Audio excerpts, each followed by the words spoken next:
Okay, we're at Fiberglass Service Unlimited, 3892, number 3. Please pull up social media. Call 239-207-7974, the office, for any type of assistance, appointments, or surveys. 239-207-7974, FSU Marine Service. We're over here doing a survey on the 245 Bayrunner LX.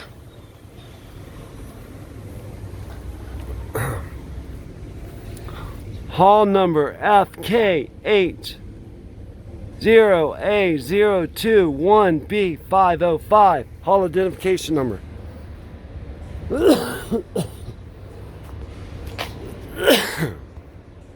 Excuse me. Previous pictures that I got from the boat owner, this thing was docked at Walker's Marine. Got a major impact. Fully looks like this whole boat, whole starboard aft corner was sunk with water going over into the boat. It looks like it got a heavy impact here. It tweaked up this rail. You can see under here, it lifted up. It lifted up this rail. It tweaked this rail. And what it did, it sent spider cracks all the way down this boat here into the starboard aft corner.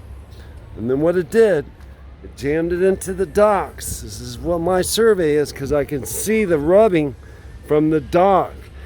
It literally hit, it looks like pilings in these areas, and spider cracked it. So the impact of a boat hitting it from the starboard side shoved it into the dock. It literally tweaked this side too. It did not lift it up. It just spider cracked the heck out of it. And with it being sunk, this whole complete starboard aft corner, water got into all the wires, into the tank area, into the batteries that are into the back starboard aft corner over there, into that hatch compartment, which basically salt water gets on these wires. You might as well guarantee these wires are going to be done. You're going to have to pull all new wires from the center console all the way to the engine under this floor, which means you have to take the lid out that's covering the gas tank that can be accessible because it's been caulked in and screwed in. That needs to come out. The gas tank needs to be disconnected from the fuel lines and any type of the wirings. Take this tank out. You need to pressure test that tank, see if any salt water got on that tank, see if we can recover it, because salt water will start eating these aluminum tanks quick. I'm talking about a matter of a week. And then get any wires from the console through this floor to this engine and get them out of here.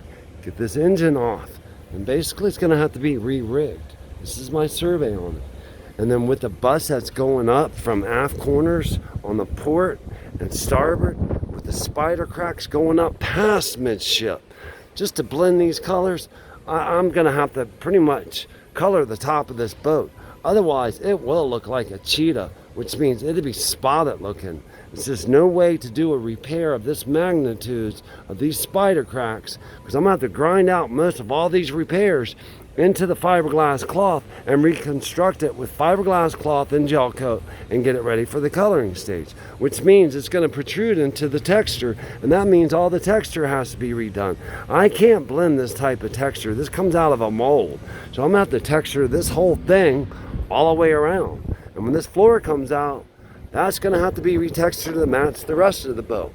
So right now what's going on is we are disassembling all the hardware, which means all the hatch covers across this whole boat.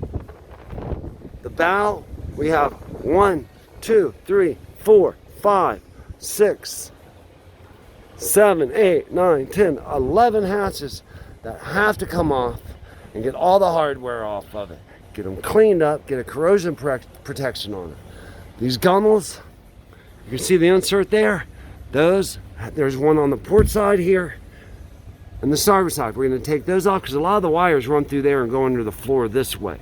So we got to do that. Once all this is stripped off, the tank's out, get the center console, because since it will be de-rigged with all the wiring and any batteries and electronics that are in there, we're going to take this console off. She's going to have to be thoroughly washed with fresh water, a light Dawn detergent, fresh water again, and then put corrosion protection wherever's needed under this area throughout to the engine. So basically, then what's going on, repeating myself, we are going to strip all hardware off, the rub rail off, because I can't do the repairs when there's cracks from midship to the aft corner with a rub rail on. And it killed this rub rail on both sides. So I guarantee you, with this whole corner sinking and going into this engine and water going up into this lower unit, up into the engine from the previous pictures, there's some problems with this engine. And if it's even it's gonna get a mechanical evaluation on it from a certified mechanic. This is a Honda engine, to see if it's even worth recovering, worth even fixing. We don't know that till the evaluation is done, mechanical evaluation.